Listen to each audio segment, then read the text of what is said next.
Hello everyone.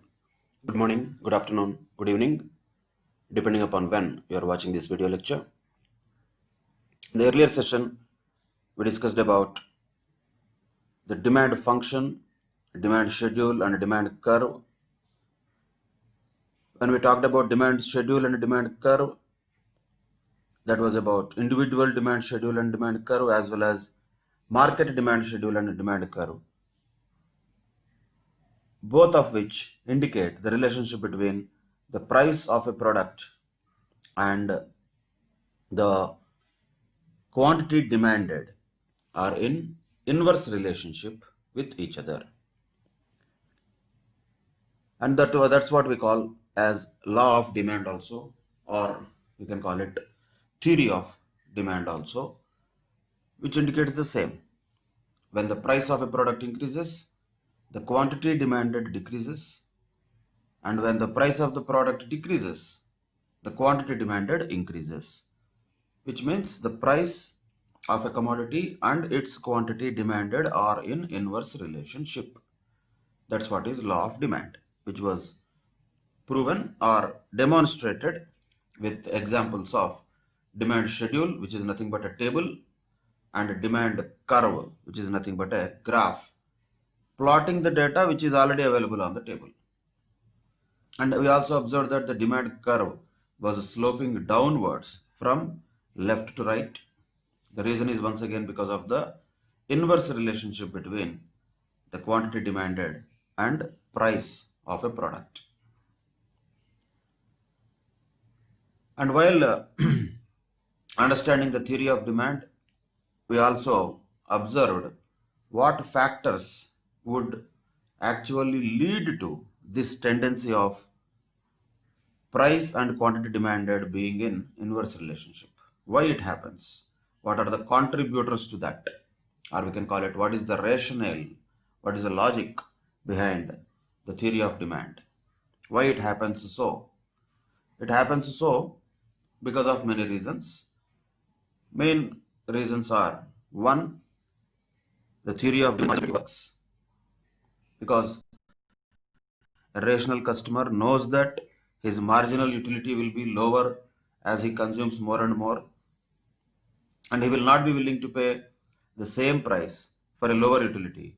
So he will consume an additional commodity only and only if the price of the commodity is reduced. Otherwise, he will not consume. So if at all anybody wants to induce a customer to buy an additional commodity, that can be possible only by reducing the prices. So that means ultimately the demand can be increased only by reducing the prices. That's a proof. That is one of the reasons why the law of demand works, because of the law of diminishing marginal utility. And not only that, as Hicks and Allen have emphasized, that law of demand or theory of demand also works because of substitution effect and also because of income effect.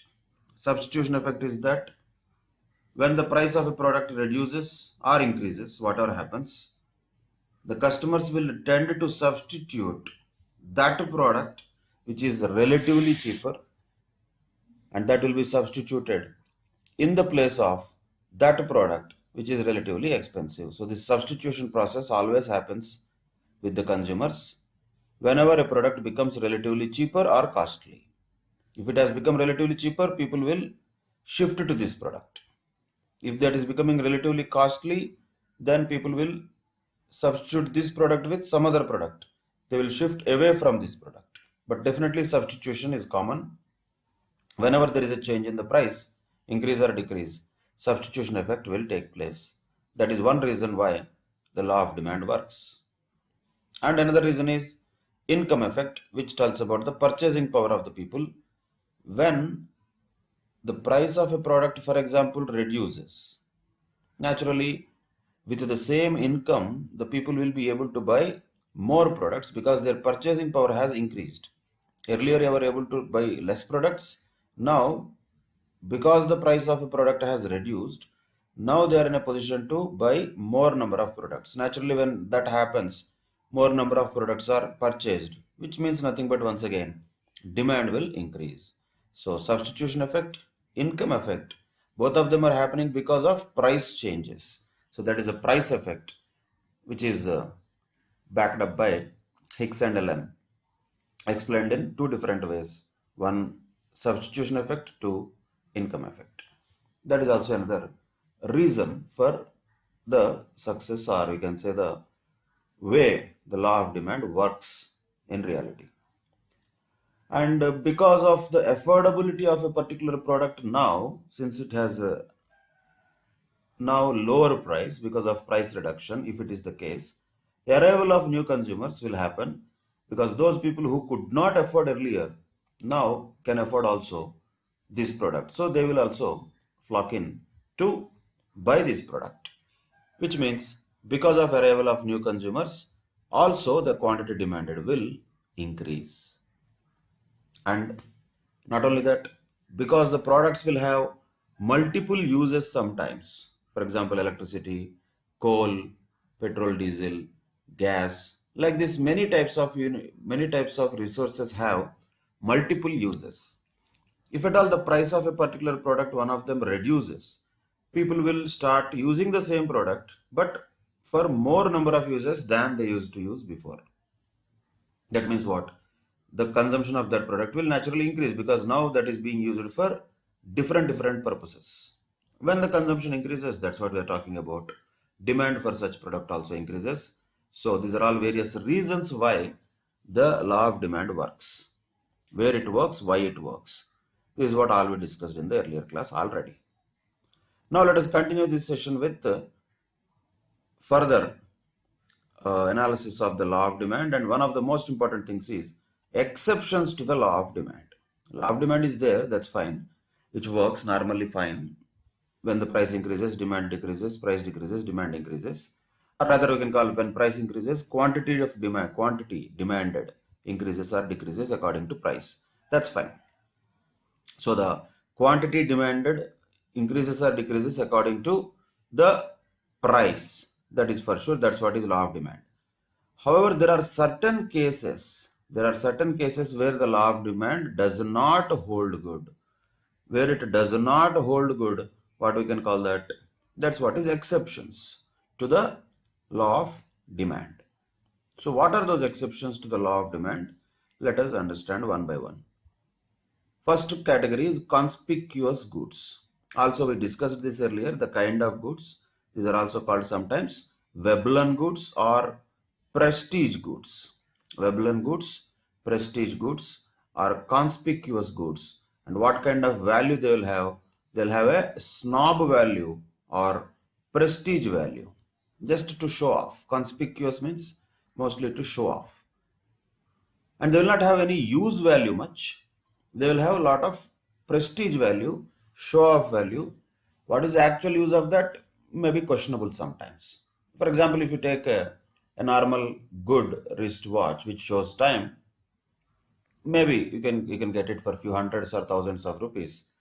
But if you buy some costly watch, something like Rolex or something, which can cost sometimes in lakhs of rupees also, what is the difference between these two in the form of use value? There may not be that much. Both of them are showing time. Mostly all reasonable watches show correct time only, and we don't need to the real precision of microseconds and all. We don't care, and that doesn't have any impact on life.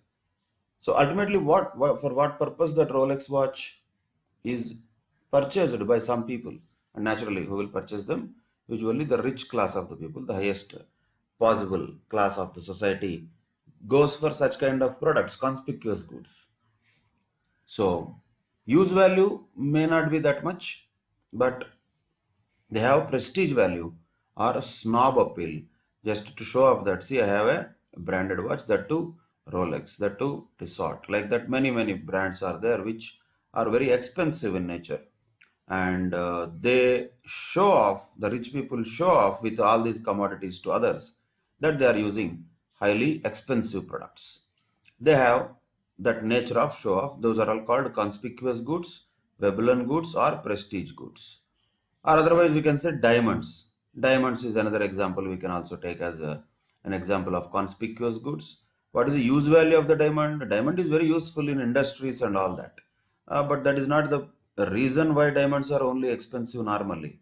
For normally, let us say any person who is wearing a diamond ring or wearing a diamond necklace or any other ornament made of diamonds, what is the use they are getting? Are they getting any use because of that? If you drink water, it will quench your thirst.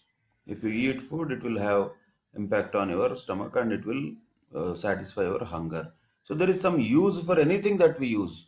Whatever the clothes and all we wear, they give us comfort, they protect us from the environment and all that.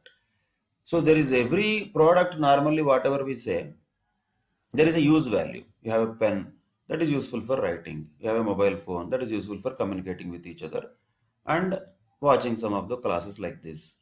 So there is a use value for everything. What is the use value for a diamond? What is the use value for a diamond ring or any gold ornament?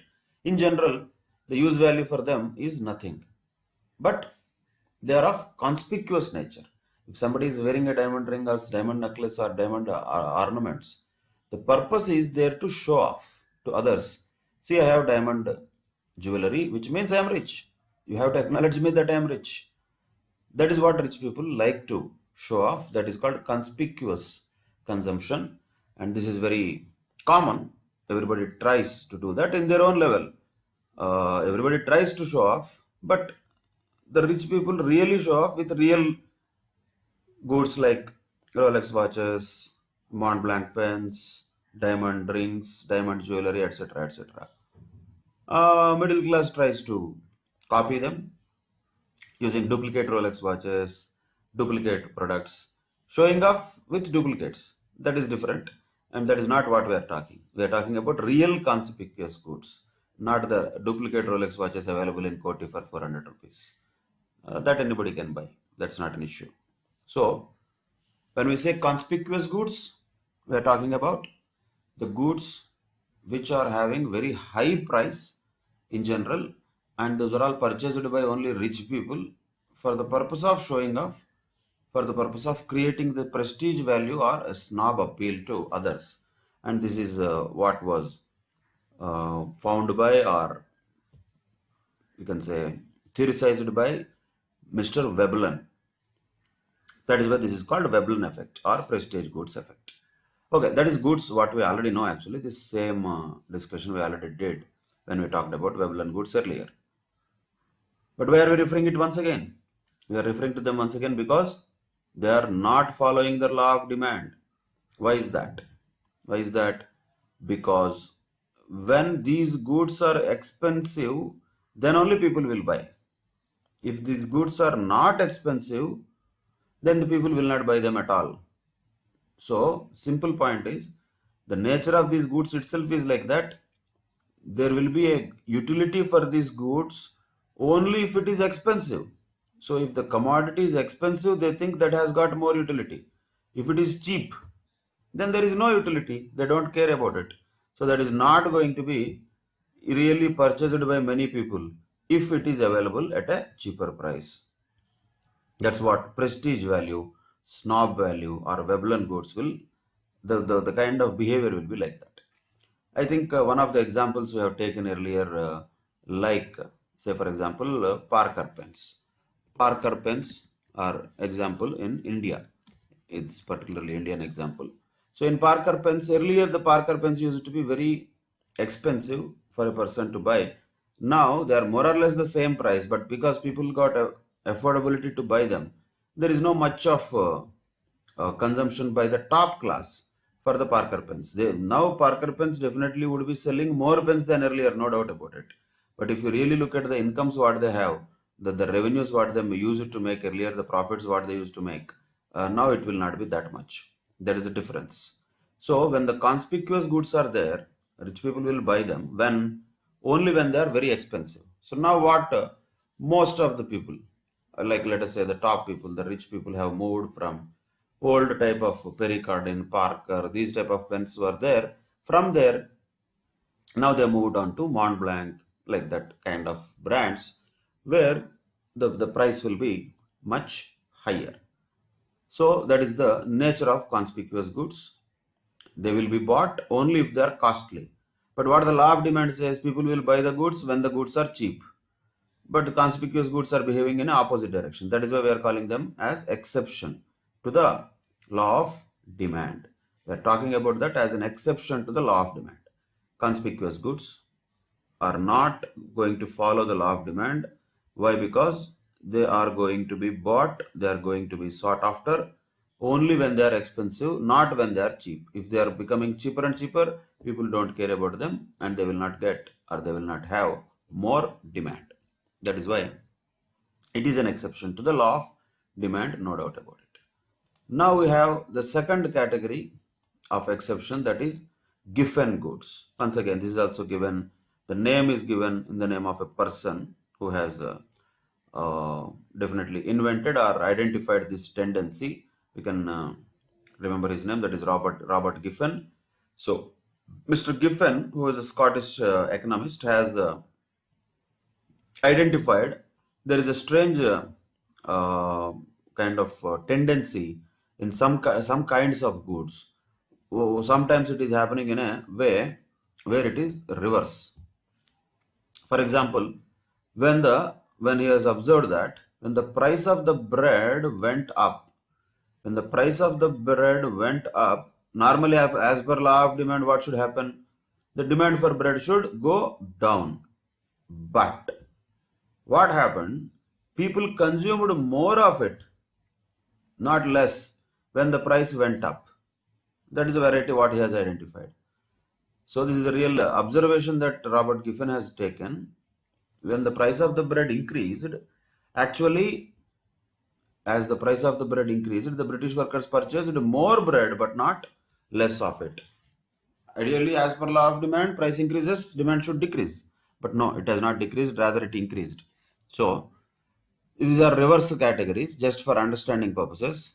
Normally for conspicuous goods, when the price of the product decreases, for conspicuous goods, quantity demanded also decreases. Means there is no inverse relationship for conspicuous goods. Same way, for given goods, it is opposite. When for the given goods price of the product is increased, the quantity demanded also increased.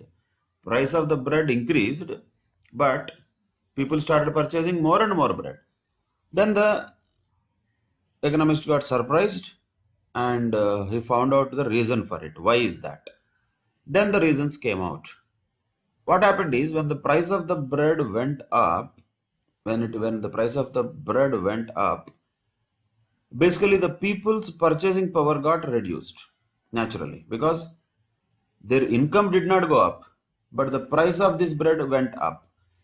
So let us say, just for understanding purposes, only for understanding purposes, somebody, some normal typical worker, physical laborer who has money, he will typically spend his money, let us say, in two things. We are talking about a British worker, so definitely he will spend in two things for eating. One is bread and second one is meat, naturally. These are the two things they live on.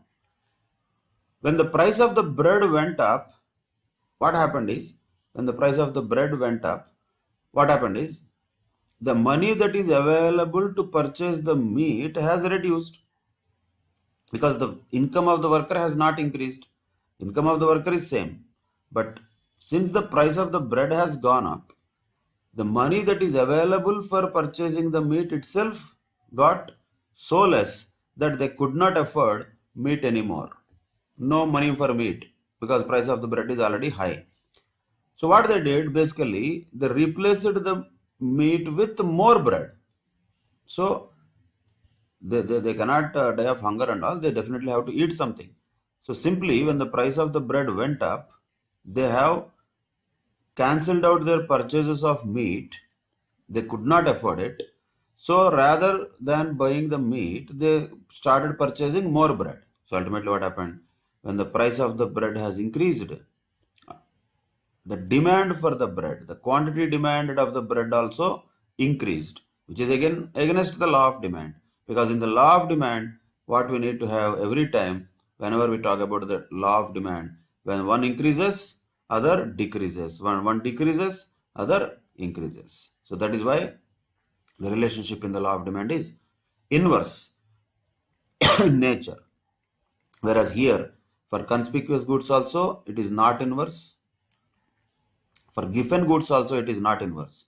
So for conspicuous goods, when the price of them falls, demand will fall because people don't feel that these are having really the snob appeal anymore. So no need of them. So don't buy them. They don't. No, nobody buys them. So they will lose their demand when the price is reduced. On the other side, in the case of giffen goods, when the price of them increases, instead of demand being decreased, rather actually that also increases because of this reason. Since this giffen goods are very basic necessities, giffen goods are like very basic necessities, or inferior goods also sometimes called. So they will be there for basic satisfaction of the survival of a person, let us say. In that case, when the price of these things increases, since the incomes of the people cannot be increased much, the people will sacrifice their other purchases, and whatever the money they have, they will spend on these given goods only, because they will basically satisfy the hunger or other simple needs, basic necessities of the people. So that is a problem. That is a point here where the given goods are also exhibiting any kind of relationship, a kind of, you can say, the tendency which is not in accordance with the law of demand, right? That is given goods. So that is given goods are also called, in general, there is other name for given goods. We can also call them inferior goods, right? But will all the given goods be inferior goods? Generally not. Let us understand a little subtle difference between these given goods and inferior goods. Generally, the goods which are inferior with no close substitutes will have a substantial place in the consumer's budgets. Those are all called given goods. So generally, the goods which are inferior are called as given goods. But one point, again, we have to understand, all given goods are inferior goods, no doubt. All given goods are inferior goods. But all inferior goods need not be given goods. Why is that? Because the inferior goods ought to have a close substitute. So inferior goods should have a close substitute, whereas given goods generally will not have a close substitute. So that is a point here. Once again, if you read it, what is a given good? Generally those inferior goods which have no close substitutes but which occupy a substantial place in the consumer's budget, those what we are calling as given goods, right? Whereas when we use the word inferior good, that is mostly related to the income of the consumers. Income of the consumers and inferior goods are having a relationship. How that will be? When the income of the consumers rises, the quantity demanded of inferior good falls. Quantity demanded of inferior good falls when, if the income of the consumers rises, which is again an exception to the normal relationship between income and demand. So in the case of where we are using the word income, then the related commodity what we are using is inferior goods, whereas in case of where we are talking about price and demand, what we are talking about is given goods. Of course, ideally speaking, there is no requirement to be very particular about inferior and given goods.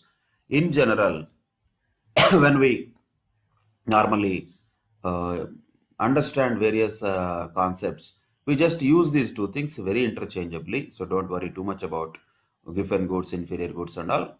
But we should know the difference. Knowing is different. Using it every time is different. Every time we may not use it. We may use it when the question requires that to be used. Otherwise, normally given goods, inferior goods, both are synonymous to each other.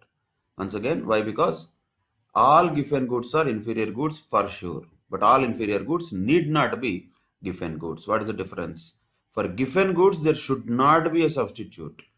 But for inferior goods, there will be a close substitute. That is why there is a little difference between given goods and inferior goods. But in spite of that, let us understand this. The word given goods is used more when we talk about the relationship of the price of a product and the quantity demanded. The word inferior goods is something that we use when we understand the relationship between the income of the consumers and demand. So when we talk about price, when we talk about price, we use the word given good much. When we talk about income of the people, then we use the word inferior good much. So it is about the context in which we are using it. So when the word used is price, when we are checking the relationship of the quantity demanded and price, then given goods we will understand as an exception to the law of demand. But when we look at the relationship of income of an individual and the demand, then we use the word inferior goods. But once again, both of them, given goods or inferior goods, more or less same. Not exactly, but more or less same. So that is about second exception to the general principle of demand or law of demand. Conspicuous goods or Veblen goods, given goods or inferior goods, we can call them. Then there are other things like conspicuous necessities also, which sometimes will have an exception to the, behave like an exception to the law of demand. Once again, why is that? This also we discussed earlier. Because of demonstration effect. Because of demonstration effect, or we can also call it bandwagon effect. When people would like to demonstrate to others that they have this product, they are holding this product, they have the ownership of this product, so they want to show off. So say conspicuous is also similar, but conspicuous is by rich people, like diamonds, costly items of pens or wallets, like that. Those are all very rich things, conspicuous. But these are conspicuous necessities we are talking. This is generally the middle class type things, like what?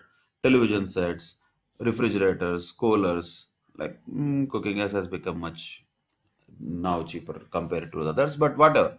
In general, the kind of consumer goods that we generally see, mostly the electronic goods, sometimes even in the colloquial world, these are called white goods. So these are the goods which are generally purchased by the middle class. Sometimes necessity, yes. Are they not necessities? They are necessities. They all will add comfort to life, no doubt about it. But at the same time, generally they are conspicuous necessities. Why people have it? They need comfort. That is one reason. But not only for that, because everybody else have it. Because I also want to have it and show that I am possessing the commodity which you also have. So that is the demonstration that they want to show to others. So we can call this bandwagon effect or demonstration effect, or the kind of the goods are conspicuous necessities. For them also, in general, the prices continuously keep on rising. Prices will be continuously rising, but demand does not fall, even though the prices are continuously rising. That's what is the nature of conspicuous necessities. Air conditioners, for example, is a best example. Air conditioners prices almost every year they keep on rising, but every year the demand also increasing only, but not decreasing. Why is that? Because people feel that it is a necessity, and it is a conspicuous necessity. It is not just a necessity by nature. It is because others are having it, I should also have it, kind of necessity. So this demonstration effect people cannot miss. That is why they don't want to miss that. Even if they don't have money, they will take a loan and buy this also. That's what is Bajaj Finance, that finance, this finance. Daily people are giving loans, no? Why? So that the consumers will buy these conspicuous necessities, even though they don't have income. Still, they are not going to back off. They want to take a loan and buy them. So ultimately, when the prices of these products are increasing, still the demand is not going to decrease. Rather, thus that also keeps on increasing. So when the price is increasing, demand is also increasing for conspicuous necessities. Same thing happened to given goods. Same thing happened to conspicuous goods also. Both, all of them are talking about exception. Where what all we are talking about are exceptions to the law of demand. Normally these two should be opposite direction, but in these cases of conspicuous goods, given goods, and conspicuous necessities, the direction of the price and the quantity demanded is not opposite, but it is same direction. That is the nature of it. That is why it is an exception. Like this, there are many exceptions. Another exception is about future expectation about the prices. Future expectation about the prices, let us say Same, this is a very common thing that this also we already discussed. Let us say a particular commodity is expected to have higher prices in future. Expected to have higher price in future. Now also it has higher prices. Now also prices increased. Let us say cars, automobiles, any other product like that. Let us say after 3 months, the prices are going to be increased by 50,000 rupees per vehicle, like that. People are expecting. We don't know. Nobody knows 100%. But the expectation of the people is that the prices in future might go up. After 4 months, it might go up by 50,000. That is the expectation of the people. Now in this month, already the companies have increased the prices of the cars by, let us say, 10,000 rupees. Prices increased of the cars. But instead of the demand being reduced, demand also will keep on increasing here also. Why is that? Because people think whatever the increase that is happening now is only just a small increase. In future, there will be a big increase. In order to avoid that increase, I should buy it now itself. So they will rush to buy the product even though its price is temporarily increased, because their expectation is that in future the price of this product will further increase, it will be more. With that expectation, in spite of the rising prices now, they'll buy more. So naturally, which means what? When the price is increasing, the quantity demanded of that is also increasing now. But what is there in their mind, that is not reality, that is about future. What is reality? Currently the price is increasing. What is another reality matching that? Currently the quantity demanded is also increasing. That's what happens about the price and quantity demanded. In case the people have future expectations about the prices, according to their expectations they will behave. They will not behave according to the law of demand. That is why this is also an exception to the law of demand, right? On the other side, we can take this on the other side also. Let us say the expectation of the people is that in future the prices might fall drastically. That is expectation in future. Now also the prices are already on the downtrend. Still people don't buy. Normally when prices reduce, people should increase production, increase the consumption. No, they will not do. They will further postpone their purchase, because they think whatever the price that is falling now is only just a beginning. In future, the price of these products is going to fall too much, and then we can buy. They will wait for that time. That means what? Currently they will not buy it. That means current demand will reduce. So price is reducing, quantity demand is also reducing. Naturally, this is an exception to the law of demand. Why is it happening? Because of the people's expectations about the future price. If they expect in future the prices are going to rise, they buy more now, in spite of the current prices being very high. Doesn't matter. On the other hand, if they expect that in future the prices might become low, they will not buy at all. Even though the prices are low, even though the product is affordable, they will postpone their purchases. In other words, the demand for such product will be lesser when the expectation of the people is that such product will have lower prices in future. That is about future expectations about price, right? That is another exception naturally to the law of demand. This is not an exception, but we can say the limitation of the law of demand. See, normally this law of demand is made when consumers are expected to be rational and knowledgeable. So that is a normal assumption anybody should make. Any person who is making any theory has to make an assumption. The theory has to be made with an assumption that the consumers are rational, consumers are logical, they are knowledgeable. Only with that assumption only any law will work. How can you apply the law, or how can you apply any theory on the mad people? Not possible. If the consumers do not have any kind of rationality, if they don't have any knowledge, if they are not logical, if they behave so erratically that we don't know what they will behave and how they will behave, then no law can sustain. That is why any law will be made assuming that the consumers and markets will be rational and knowledgeable. But sometimes the consumers tend to be irrational and make impulsive purchases without any rational calculations. In that case, what happens is, once again, the law of demand does not apply. Impulsive purchases, they are irrational. Sometimes they will get fooled by the public, fooled by the companies also. Sometimes the calculations or the decision making process that the consumers take may not be really scientific in some cases. In that case, though there is a law of demand which is in theory applicable, in practice it will not be applicable. It will be, I would say, an exception to the general law of demand. See, these things are generally possible. Irrational things and impulsive purchases are possible, particularly about the sentimental things. Let us say, just for example purposes, for understanding purposes. So, some kind of, let us say, some kind of coin is there. You know, these things we see the advertisements also. Kuber yantra, etc., types. So some kind of coin is there. If you keep this coin in your house, you will become rich and all that. Like this, some product will be there.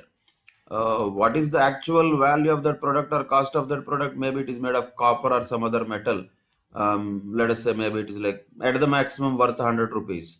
In reality, to be actually made, and because of extensive advertisement and people's irrational behavior, people's irrational thought process, and impulsive purchases sometimes they make, and people may buy it for 2000 rupees also. So when the product is available for 2000 rupees, people don't even think whether it is really worth 2000 rupees or not, because for them they think this 2000 rupees is worth for this product, irrespective of the fact whether that product is actually worth only 100 rupees. It may be made of some cheap metal actually, but doesn't matter because the people's feelings matter there. When it comes to the subjectivity, when it comes to the sentiments of the people, when it comes to the, you can say, the general thought process of the people is more of personal in nature.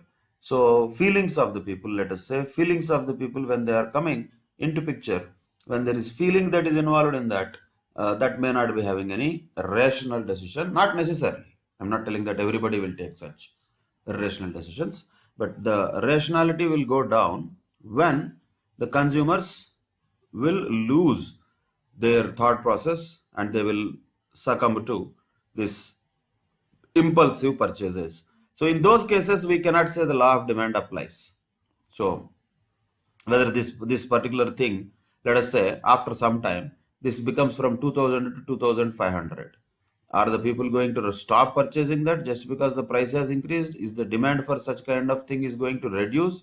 No, it is not going to reduce. It is going to further increase only, because the person who is earlier making impulsive purchases, he was okay, ready to pay 2000 rupees. Now the person who will make impulsive purchases will be ready to pay 2500 rupees. There is no problem for them, because ultimately they are not bothered about the real worth of it. They are bothered about their feeling. Their feeling is that if they have this whatever coin or whatever the yantra or something that is available in their home, if that is the case, if this is there, some kind of variety thing, whatever it is there, so if it is there, that is good for them, somebody will tell. And the point is, you believe that.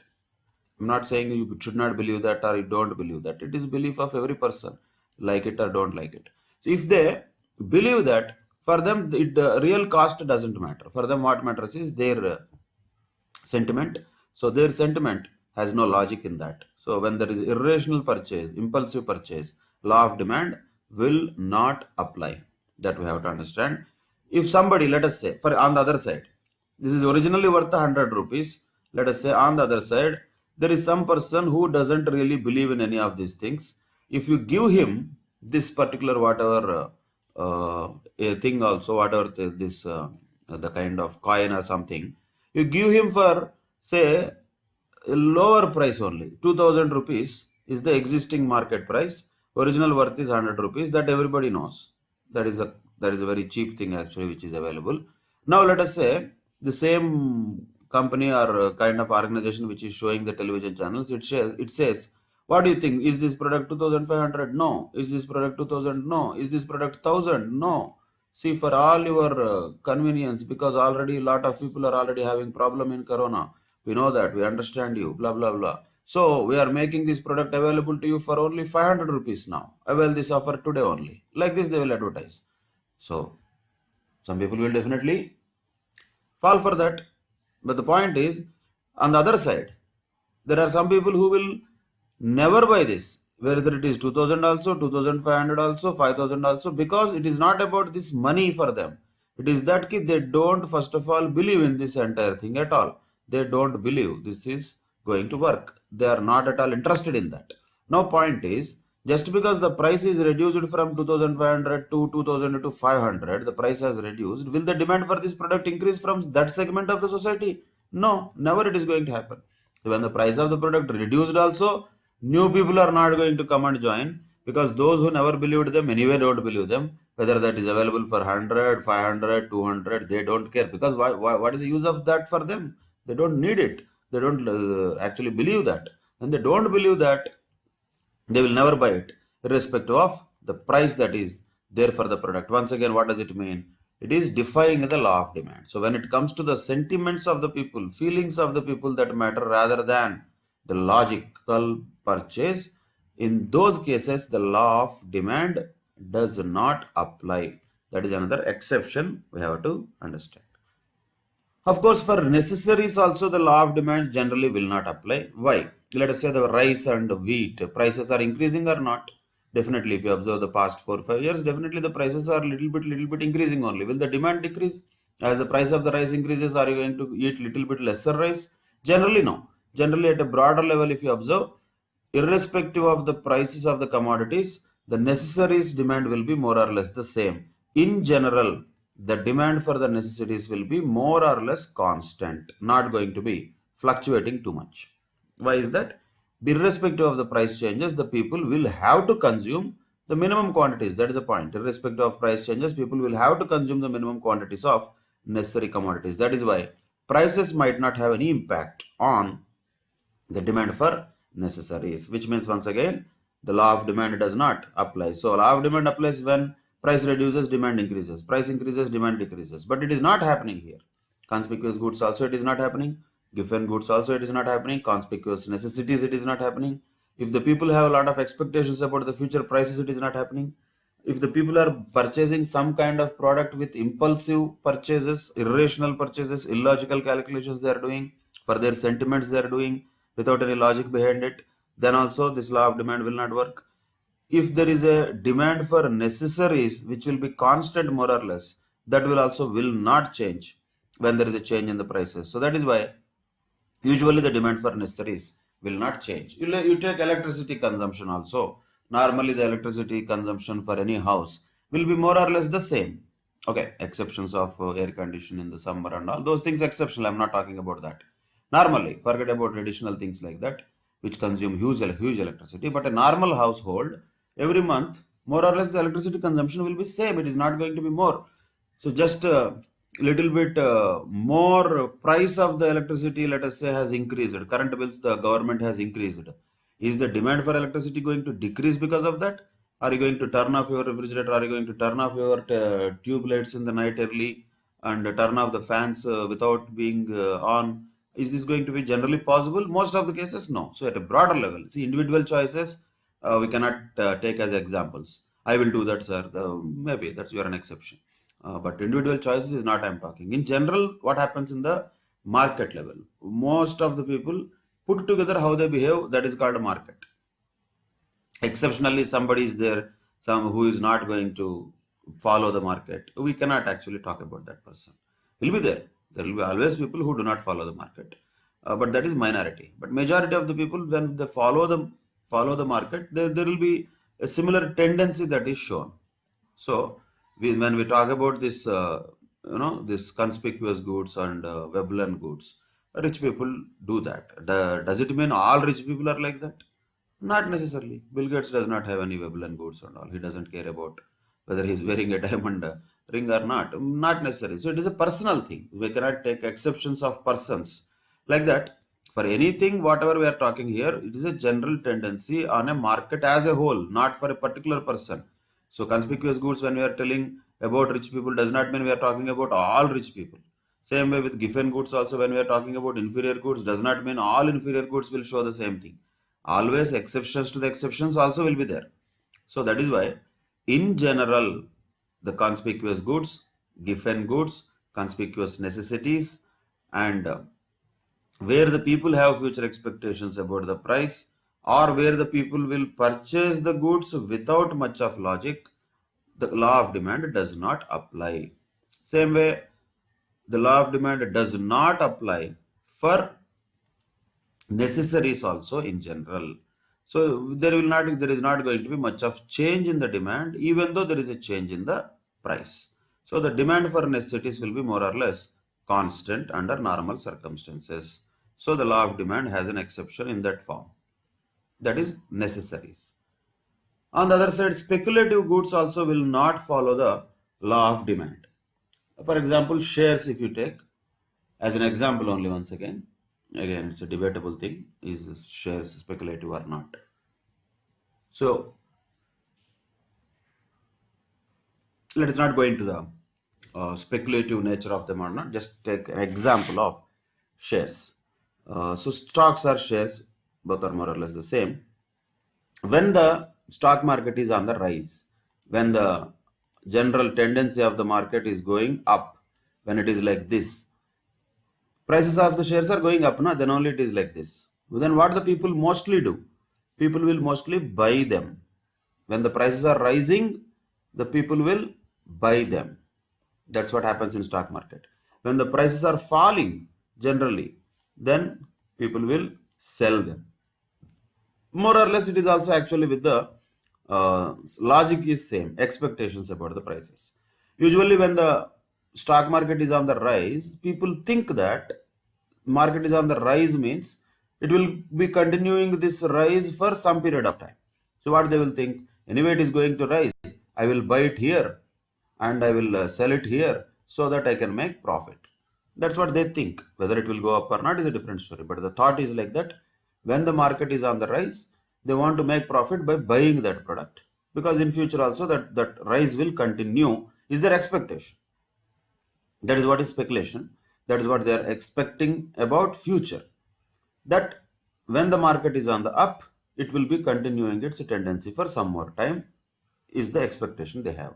On the other side, when the market is down, then also they expect pessimistically about the market, because if I don't sell it here, maybe if the price of the product further reduces, I will incur more losses naturally later. So in order to reduce my losses, I will sell it here only. So simply speaking, for stocks and shares in general, I'm not talking about exceptions. Exceptions will always be there. In general, when the price of the product like stocks and shares is increasing, in other words, when the Sensex, Nifty, stock markets are all on the rise, when they are on the increasing tendency, people will keep on buying them. That is opposite to law of demand, right? What is law of demand telling? When there is an increase in price, the people should buy less. But for speculative goods, it happens opposite.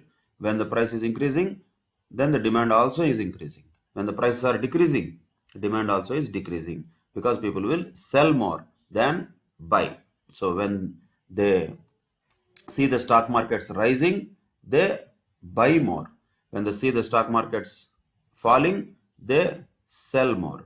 When the demand will increase, when the people buy more or sell more? Naturally, when the people buy more, the demand will increase. Demand is a buy concept, not a sell concept. Sell means supply. When the demand is increasing, when the people are buying more, that is when the demand is increasing. When the stock markets are going down, what will increase? Not the demand for the shares. Supply of the shares will increase, and the shares will further go down. Their prices will further fall. So stock market is all about the game of demand and supply. But what we are talking about here is when, particularly this part, when the prices of the stocks or shares are increasing, even though they are increasing, the people will be interested to buy them, because they think these prices will continue to increase and they can make a profit out of this increase in prices in future. Those are speculative goods like shares. So there also there is a law of demand being defied. It is exception to the law of demand. So these are various exceptions to the law of demand. Important points to note. All these cases, the law of demand does not work. It does not work. Now let us move on to another technical aspect. Most of them we know already, but just we need to apply with new terminology. That's it. Expansion and contraction of demand. expansion and contraction of demand is that what is demonstrated by the demand curve. Simply speaking, when there is a demand curve that we are drawing, a demand graph that we are drawing, any movement along the curve is called as expansion or contraction of demand. Along the curve, there is any movement, that is expansion or contraction of demand. So let us just take a simple example with whatever we can draw. Don't worry about the straightness of the lines, understand the concept. Straightness of the lines and all does not matter. When we are doing it with free hand, it will be like this only. Don't worry about that. So let us say the demand of a particular product right now is here, right? So this is the demand of a particular product. So what are there on the x-axis, y-axis? We know that already. So what is there on the x-axis is price. This is the price. And what is there on the y-axis was price, and x-axis is quantity demanded. This is already there. So at this particular price, this is the quantity demanded. Already we have this. This is the situation. Now let us say the price has reduced. Price has reduced further, which means what happened? The demand has, or quantity demanded has increased, and quantity demanded has further increased. So let us call this P1, and let us call this, let us say, just for understanding, D1. This you can call this D0 or D. Just you can call it D. So when price reduced, what happened? Quantity demanded increased. Let us say further price reduced to P2. Let us say, for example, means what happens? Definitely there will be a further reduction, or increase in the quantity demanded. So let us call this D2. So when there is a reduction in the price, every time there is an increase in the quantity demanded. That's what we are calling as demand theory, law of demand, whatever it is. When you do this here, when you join all these points together, what is this coming out? Just for understanding purposes, I am extending it. What is this coming out? This is the demand curve, right? This is the demand curve. So what is the movement happening here? Where is the movement happening here from one point to another point? Is it above the curve, below the curve, or on the curve? The movement is happening on the curve. When the movement happens on the curve, that is called expansion and contraction of demand. Simply speaking, that's what it means. In other words, when there is a law of demand which is demonstrated on the demand curve, there is an expansion or contraction of demand. There is expansion or a rise in the quantity demanded, or a downward movement on the same demand curve. So here expansion of demand means this. It means quantity demanded is increasing. Contraction of demand means backwards. So let us just take, for example, some words so that you can understand this and demonstrate this well. Let us take this one. Let us say this point as say A. This is B. This is C. Only for understanding purposes. Let us say this is A, B, and C. These are the 3 points on the demand curve. Now, what can we call as expansion or contraction? Let us say originally the position was A. Now it has moved from A to B. What can we call this as? Expansion or contraction? Definitely that is expansion. Why? Because the quantity demanded has increased from D to D1. When the quantity demanded increased, that means it is expansion of demand. So movement from A to B is what is expansion of demand. Movement from B to C, let us say, is also expansion of demand. That is also same, expansion of demand.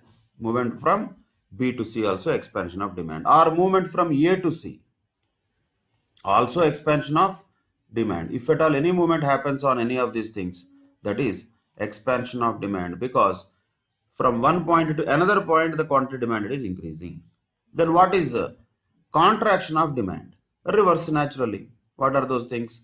Say movement happened from B to A. Originally the point was B. Now from B it has moved to A. If this happened, that is contraction of demand. Or from C to B, let us say. If the movement happened from C to B, that is also a contraction of demand. Same way, if the movement happened, if at all, from C to A, that is also a contraction of demand. So these are three are the situations of contraction of demand. These three are the situations of expansion of demand. All these three are contraction, contraction, contraction. But only two are there. Either there will be an expansion of demand or there will be a contraction of demand. For both of them, what is happening is the movement is on the curve, on the same demand curve. So the word here is very important, on the curve. Movement is happening on the curve, A to B, B to C. All are on the curve only. C to B, or let us say C to A. All are on the curve only. That is called expansion or contraction of demand. Why is it happening? It is happening because of the relationship between the price and quantity demanded. In other words, expansion or contraction of demand is the result of the law of demand, isn't it? Law of demand, what it said?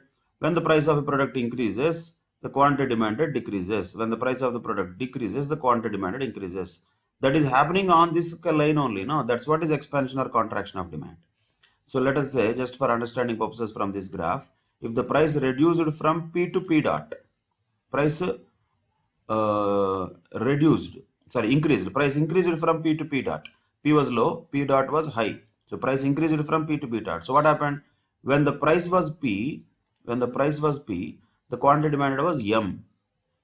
When the price increased from P to B dot, quantity demand has reduced to L.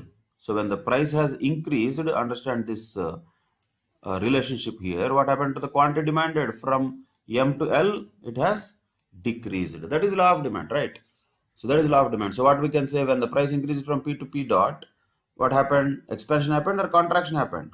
What happened? The contraction of demand happened because the quantity demand has reduced. Okay. On the other side, just for understanding purposes, let us say the price reduced from P to P1 or P dash. Price reduced from P to P dash. Then what happened? When the price is reduced from here to here, P to P dash reduced. Then what happened? The quantity demanded increased from M to N. Quantity demand increased from M to N. So understand, that is what is called expansion and contraction of demand. Simply speaking, when the price increases, demand or quantity demanded decreases. When the price decreases, the quantity demanded increases. And where is it happening? It is all happening on the curve. So these are the 3 points which are on the curve on which this movement is happening when the price increased or decreased. These are the 3 different points on the curve we are talking about. These highlighted points are 3 different points on the curve we are talking. Okay. So that is about expansion and contraction of demand happening on the demand curve because of the demand curve. Now, coming to the next one, that is increase or decrease in demand. Is it also same? Or can we say both are same? Expansion, contraction. What is the difference? Increase, decrease. What is the difference? There is a lot of difference, sir. There is a lot of difference. What is the difference? Simple words. Expansion or contraction of demand happened in relation to price of a commodity. That means the law of demand originally whatever it told, price and quantity demanded. These are the two factors, price and quantity demanded. These are the two factors which are there when we talked about expansion or contraction of demand. That's what the law of demand also told about. That's what is the demand curve also. And expansion or contraction is happening along the curve because of changes in price and quantity demanded. Now, there are cases where there is a change in the demand but not due to price. Not due to price. It is due to some other factors. And we know there are so many factors which will have an influence on demand. And this is what I have been talking about earlier also. Always we have to understand one point in this chapter, in the demand chapter. Price is one factor that has to be separated. All other factors have to be separated. Price is one factor, one side. All other factors on the other side. When we use the word price, we have to use the word quantity demanded. When we use the word any other factor, all means any other factor. What are the other factors? Income of the consumers, consumers' tastes and preferences, etc., etc. So many of them. Consumer expectations, other factors, demographies, so many things are there which will have an impact. prices of other commodities, most importantly. All the other factors will also have an impact on demand. But what we use the word there is demand. So for price, we use the word quantity demanded. For all other factors, we use the word demand. Same way, for price, we use the word expansion or contraction of demand. That's what we are talking about. Whereas for all other factors, we use the word increase or decrease in demand. That's it. That is the only difference. Other than that, there is nothing. So when we talk about price and the relationship of the price with the quantity demanded, it is the theory of demand. Then we use the word expansion or contraction of demand. When the demand is not tested against price, it is tested against any of the change in the any other factor other than price. In that case, we use the word demand, change in demand. Here we can use the word change in quantity demanded. Here we can use the word change in demand. And what is that change in demand? It is not expansion contraction. It is called as increase in demand or decrease in demand. Any of them can happen when other factors change. How they will happen? That is a different story that we have already observed when we discussed about what are the influencers of demand. And what kind of factors are there, that also already we discussed. This is where it will be useful now. When these things happen, whether there is a change in the income or tastes and preferences or propensity to consume or the prices of the related goods, any of these things change, then there will be what? An increase or decrease in demand. If all these things are constant, then only the law of demand will work. That is one of the considerations, very important point that also we discussed earlier. For the law of demand to work, the constancy of the other factors is important. Other factors means these factors. Now we are considering that other factors, not just price. Price is over. If the price and quantity demanded are tested, that is called expansion or contraction of demand, which happens along the line. The movement will happen. Now, price is done. We are talking about the relationship of other factors with demand. Then what we call that? We call that increase or decrease in demand. Any of them can happen. Both are okay, possible. Let us say incomes of the people increased. What happens to demand? In general, demand also will increase. Let us say the incomes of the people have decreased. What happens to demand? Generally, demand also decreases. There we don't use the word quantity demanded. There we don't use the word expansion contraction. So the quantity demanded is a word used for the relationship of the demand with price. Expansion and contraction also is a word used when we are checking with the relationship of quantity demanded with price. So this is all the first category, all related to the demand theory, the theory of demand, the law of demand. Basically, price and quantity demanded are the only two things. But if you check any other factor other than price, then we use the word demand rather than quantity demanded. Same way we use the words increase or decrease in demand rather than expansion or contraction of demand. Here, the change will not happen on the line. Change will happen either above the line or below the line. That's what happens. Let us take an example here. Let us say for a particular commodity called X, some commodity, when the average household income is 20,000 per month, this is their demand. If the increase of income happened in the households, then the demand has a little bit increased naturally. If you observe that, it happens naturally. 10, originally it was the demand at the price of 5. Then if the income of the people has increased, for the same price, they will purchase more because their income is more now, they can afford it now. So lot more demand has been created because of not price, because of income. Same way, 15, now it has become 20. Earlier which was 20, now it has become 25. And earlier what was 35, now it has become 40. Earlier what was 60, now it has become 65. At different prices, we have two different scenarios. So this all points, whatever we have here, we can call them like situations, A, B, C, D, E. And these all situations, we can call them A1, B1, C1, D1, E1. And if they are plotted on the graph, now you can understand what happened. What happened? Any movement from A to C, let us say, is it happening on the graph or above the graph? A to C. That is happening on the graph only because A is here, this is A and this is C. Movement from that A to C is happening on the graph, no problem. But any movement on the, let us say from A to A1, is it happening on the graph? No, it is not happening on the graph. A to A1 means the graph has changed. It has moved rightwards. If you observe the graph has moved rightwards. So from A it became A1, B, B1, C, C1, G, D1, E, E1. So all the cases, in all the possibilities, the new demand what we have because of the new income, which is higher than the older income, because of this additional income, the demand also has increased, and that we can call that as increase in demand. And where is it reflected? It is not reflected on the graph. It is above the graph. That means it is an increase in demand. So simply speaking, when can we say there is an increase in demand? If this is the original graph of the demand curve, if the graph moves rightwards, there is an increase in demand. That's what we can say. How do we know that there is an increase in demand? Simple logic. For the same price, the demand is more now. Look at that. Let us say for a price of 4 rupees, earlier the point was B.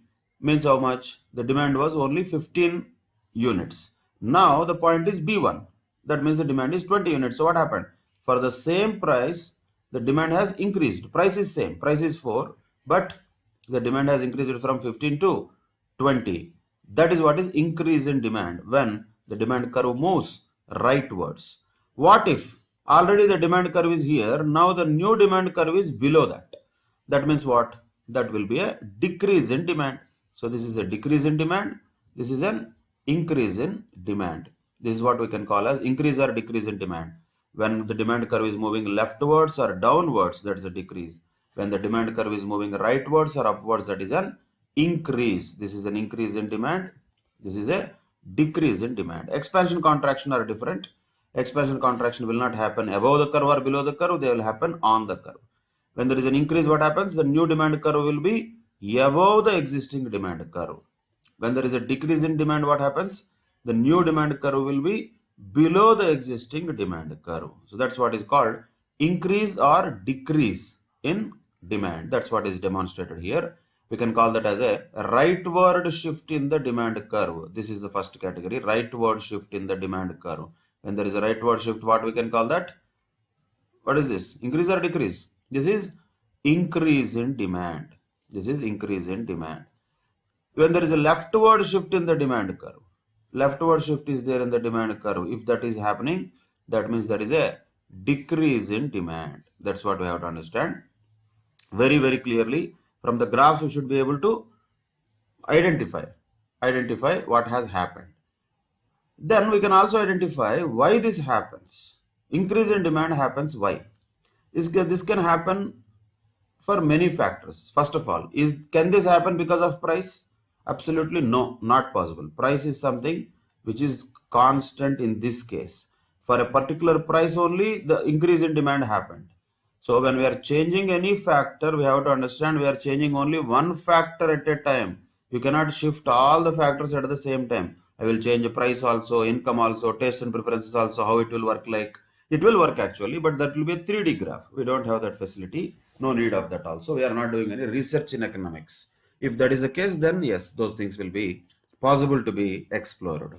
But when we are talking about a two-dimensional graph, when we are talking about two types of things only, what is happening here is at a particular price, when the quantity demanded has increased, that means we are calling it as an increase in demand at a constant price.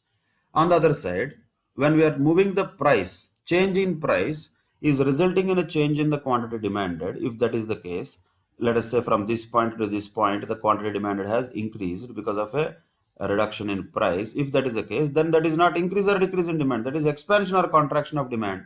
And that is what is demand theory is all about. So when the price and quantity demanded relationship we are testing, all other factors are deemed to be, assumed to be constant. While we are testing other factors, price is constant, like that. So that's what we are talking about.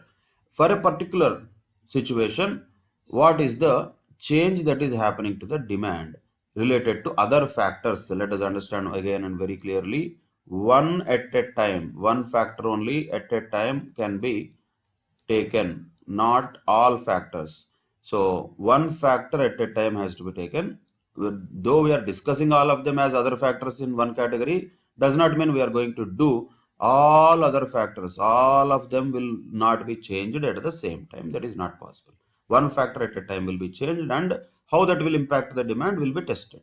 Let us say there is a rightward shift in the demand curve. Means what? There is an increase in demand. When it will happen? It can be happening by a rise in income or not. Yes, when the income rises, naturally the rightward shift in demand curve happens because increase in demand happens.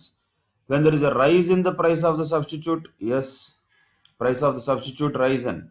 Price of the substitute risen means what happened to the demand of that substitute?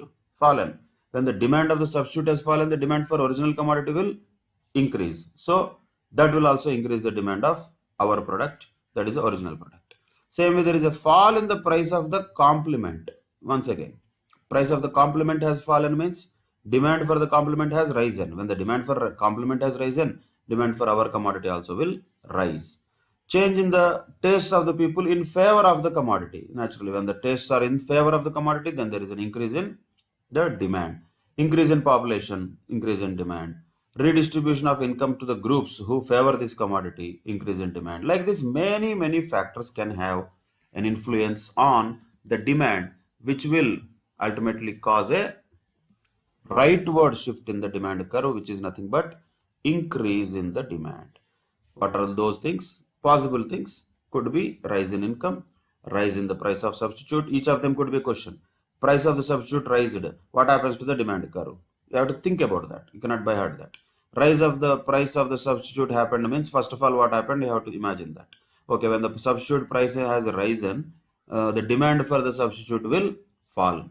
When the demand for substitute will fall, for our product it is beneficial, because substitute product demand is falling means our product demand will rise, means our demand will increase, means the demand curve will move rightwards. All this thought process should be there behind answering that questions. Directly question and answers should never be remembered or by hearted.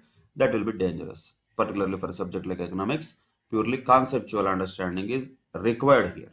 So when there is a rise in the price of the substitute, automatically the demand for the original commodity increases.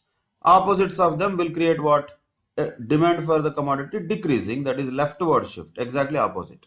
Let us say the incomes of the people have fallen, then there is a leftward shift in the demand. Existing demand curve here is D1, existing demand curve is D1, D1, new demand curve is D2, D2. This could happen because of any one thing at a time. So could be because of fall in the incomes, could be because of fall in the price of substitute. Once again, if the substitute price has fallen, the demand for substitute will increase. That means demand for our product will decrease. Same way, rise in the price of the complement. Rise in the price of the complement happened means demand for complement decreases. When the demand for complement decreases, our demand also decreases. Change in the tastes against this commodity. Now people started disliking this commodity. Naturally, demand decreases. Decrease in population in general, demand decreases.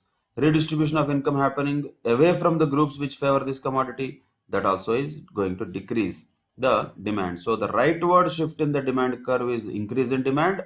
Leftward shift in the demand curve is decrease in demand. This can happen because of any change that might happen to any factor other than price. Main point here is other than price.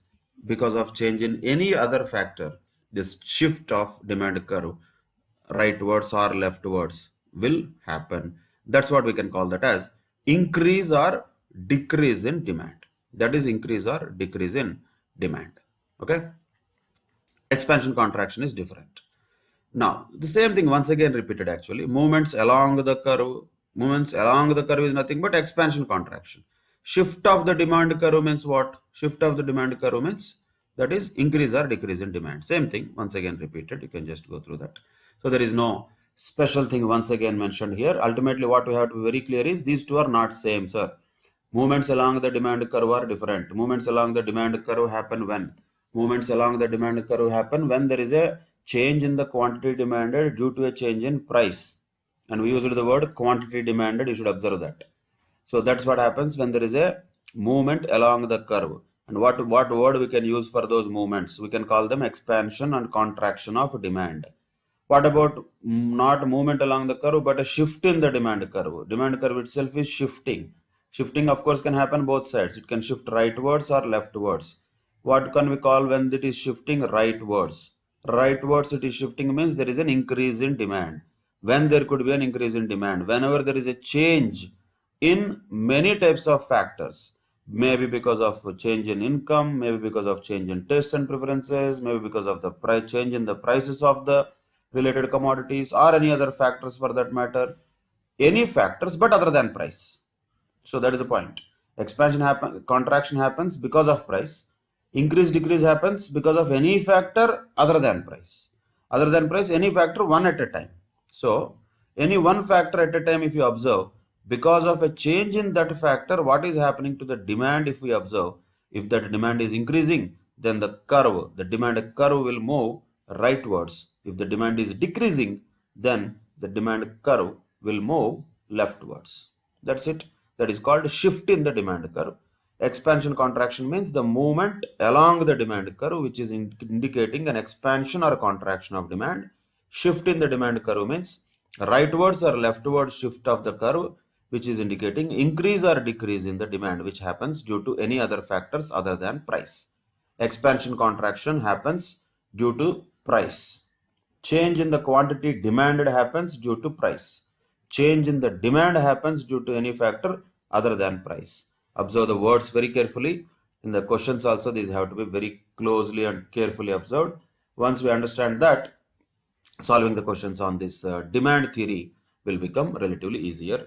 So with that, we can conclude today's session. Very important concepts of the demand, exceptions to the law of demand, and what is the difference between expansion and contraction of demand and increase and decrease in demand. We observed that.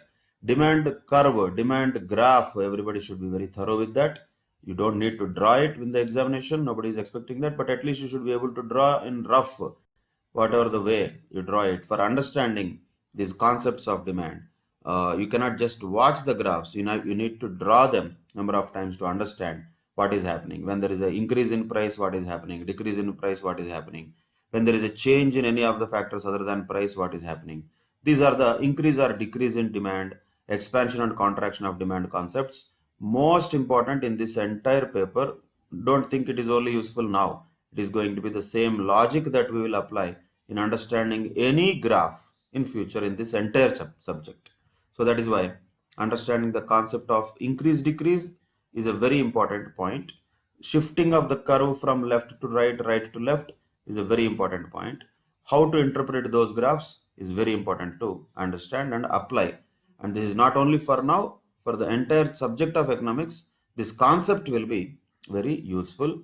With that, we'll conclude today's session. In the next session, we'll enter into another very important topic, that is elasticity of demand.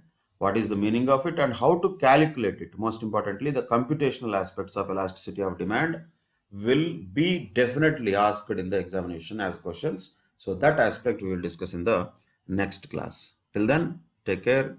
Bye-bye. Thank you very much.